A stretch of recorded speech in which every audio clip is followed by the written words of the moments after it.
Hey guys, welcome to another video. In this video I'm reviewing the 1984 Return of the Jedi Kenner Han Solo action figure, I suppose. Now, I've decided to do this review because of the Force Awakens being such a big thing and everyone talking about it, and whether you like it or not, whether you're a pessimist or an optimist, we're going to be talking about The Force Awakens for a long time, and since I haven't even seen it, most people probably haven't even seen it at this point, I figured now is the time to jump on the Star Wars bandwagon, since I am a huge fan anyway, but I decided to review one of my oldest figures here. Now, I do own quite a few old ones, but my oldest in good condition figure. Yeah, and I got this one a long time ago at a comic book store, and I think I overpaid, but whatever. And he came with his jacket and no gun, but I don't know if he came with a gun originally, so I just stuck a blaster in his hand that's an original one. Yeah. But I feel like this new movie is going to have a lot of Han in it, so I figured if I'm going to review a figure, it should be Han, and since Han is so old now, I should use an old figure. Why not?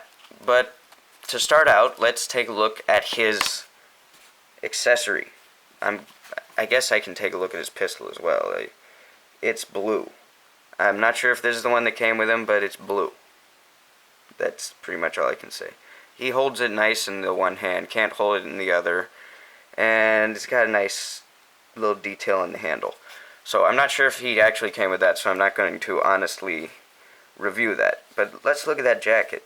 It's a nice soft goods jacket, and as far as fabric jackets go on little 3 3/4 inch figures, I'd say this one works pretty nicely. Now, they don't tend to always fit on a figure too well, but I think this one's serviceable. I've heard lots of people took this off of their Han Solo and just put it on G.I. Joes, and then they had Han Solo walking around like this. And tell you the truth, that's probably what I would have done too. Except for when I was a kid, I heard that this jacket is really a good thing to keep on him, so yeah, I kept it with him. All these years, since I was probably 7, yeah, I've had this guy a long time. He's been through many journeys with me. Yep, so let's take off the jacket, which I haven't done in quite a while. I don't know what's even under there. Wow, look at that. He has arms. I never really realized. But let's take a look on the inseam here. Very nice. Nothing grotesque looking, and weird soft fabric on the inside. Outside's more of a rough, cooler looking fabric, and I'm not sure if this is actually the right color. It kind of looks like if you didn't think this was a Han Solo jacket, and then you heard that this is some sort of old lady's leopard skin jacket, you'd probably believe that. Yeah, I mean, apart from him, it doesn't look right. What else? Okay. The figure itself is rather nicely sculpted. Let me take a look at his face. Of all of the older faces on these Kenner figures, I'd say this one probably looks the most like Harrison Ford, but it also looks a little thick and puffy. So it looks like Harrison Ford having a bad diet day. Yeah. You know, I'm not actually a huge fan of Return of the Jedi because Han Solo's character came across as a bumbling buffoon. He didn't actually do anything cool in that movie. I mean, seriously, go back there and take a look. He was tossed off to the side. That was really Luke's movie, which wasn't really all that cool. But they used a nice paint for his hair, which they decided to use for his eyebrows and eyes as well, which they did a lot, I believe. They always use the same color for everything there. I think I've seen people with a Luke that has blonde eyes as well as blonde hair. It's ridiculous. And then on his back you can see the little details on his jacket, some wrinkles to make it look more casual, more realistic. There's that. His hands aren't very naturalistic looking, but for those days, that's highly acceptable. Mine doesn't have much paint chipping or anything, which I think is a good thing. I'm pretty sure these figures have a problem with that over time. I don't actually think I own one that's destroyed of him, so I can't tell you. Articulation, of course, is a falling down for him, but considering that even nowadays we're still getting 5 points of articulation, it's not actually all that bad to consider that he has 5 points of articulation. So we've gone from this figure to a figure similar to this nowadays. It's ridiculous. We're de-evolving here. We went to a point where we were getting ridiculous articulation, like on this Luke. Whoa, that's a tiny Luke. But anyway, like on this Luke, he has ridiculous articulation where he could do the splits and stuff. But, you know, then we get the 5 points of articulation back. Yeah, just a little gripe there.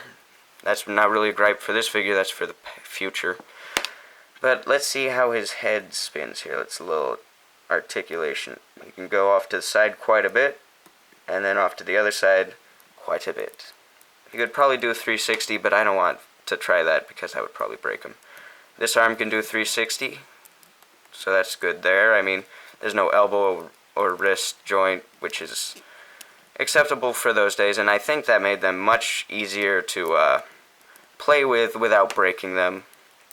Kids could like drop them off of a mountain, then go down to the mountain and find that the only thing different is a little painted chip of paint or whatever, chip paint, yeah. And then his legs can kick forward quite a bit, definitely to the position where he can sit down, which, let me grab a vehicle here so that I can show you that he can sit down. Normally it would be a Star Wars vehicle, but I don't actually have one of those at hand, so here's a Jurassic Park vehicle. Whee! Just like the Millennium Falcon. Yeah. And then he can't kick back at all or anything, but despite all that, he has the basic articulation that you would need for a figure back then. He can sit down in his vehicle and he can fly. That's really it. And paint-wise, articulation-wise, and sculpt-wise, he's a solid figure. I can't really say anything bad about him all that much. Some peg holes at the bottom here. He definitely serves his purpose, which is something that new figures tend to not do. They always have, like, ridiculous things that shouldn't be there, and normally you wouldn't see with, you know, things that make sense. But let me stick them in my Millennium Falcon real quick. There we go. This is the new Millennium Falcon, of course, from the Legacy Collection. Not the newest one. They've just made one that sucks, which I would never buy in 1,000 years, but this one is definitely the bomb. And to see an old figure in here is actually rare for me because I don't usually stick old figures in here.